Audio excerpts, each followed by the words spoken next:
Ud hindi və ya daha dəqiq desək ud hindi. Şərq təbabətində və xalq təbabətində çox məşhur olan ətirli və şəfalı bir bitkidir. Onun müxtəlif adları var. Ud hindi, Azərbaycanca və türkcədə də belə deyilir. Latınca adı Sausuria costus. Ərəb dilində qust al-hindi və ya qust al-bahri. İngiliscə Indian costus road.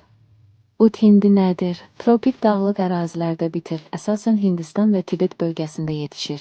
Kökü qurudularaq istifadə olunur. Tərkibində antioksidantlar, antibakteriyal maddələr və illərdir istifadə edilən təbii efir yağları var. Həm təbii dərman, həm də ətir və ya buxur kimi istifadə olunur. Tibb və xalq təbabətində istifadəsi.